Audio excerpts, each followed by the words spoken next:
కూడా ఈరోజు మీకు చెప్తా ఉన్నా, మూసీ ప్రాజెక్టు కూడా నవంబర్లో టెండర్లు పిలుస్తాను మొన్న రేవంత్ రెడ్డి చెప్పిండు. ఆగమాగమవుతున్నాడు.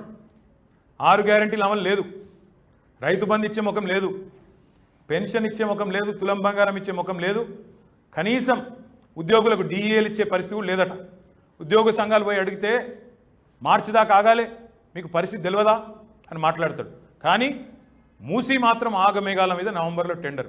నేను ఈరోజే చెప్తా ఉన్నా, ఇది కూడా రాసుకోండి, చూపెట్టగలిగిన వాళ్ళు చూపెట్టండి. మళ్ళా చెప్తా ఉన్నా, అది కూడా ఇదే ఈస్ట్ ఇండియా కంపెనీకి రేవంత్ రెడ్డి మాట్లాడుకున్నాడు.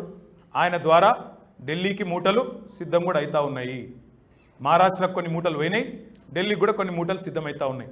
మళ్ళీ చెప్తున్నా, ఇగో ఇది కూడా ఇంకో కాబోయే స్కాము. 5,500 దుకాణం ఇదొక స్కాము, మూసి ఇంకో స్కాము. ఇది రేవంత్ రెడ్డి గారు ఈస్ట్ ఇండియా కంపెనీ కలిసి తెరలేపబోతున్న ఈ పన్నాగాన్ని నేను ముందే ప్రజల ముందు పెడతా ఉన్నా. ఇవాళ పారదర్శకత కోసం నేను ప్రభుత్వాన్ని అడుగుతా ఉన్నా, నీకు చిత్తశుద్ధి ఉంటే రేవంత్ రెడ్డి, ఇగో నీ కాంగ్రెస్ ఎమ్మెల్యే పత్రిక రాసిన వార్త, బ్లాక్ లిస్ట్లో పెట్టమని విచారణ కమిటీ అధికారులు ఇచ్చిన రిపోర్టు అని చెప్పి మీ కాంగ్రెస్ పత్రిక, కాంగ్రెస్ మానస పుత్రిక రాసిన వార్త.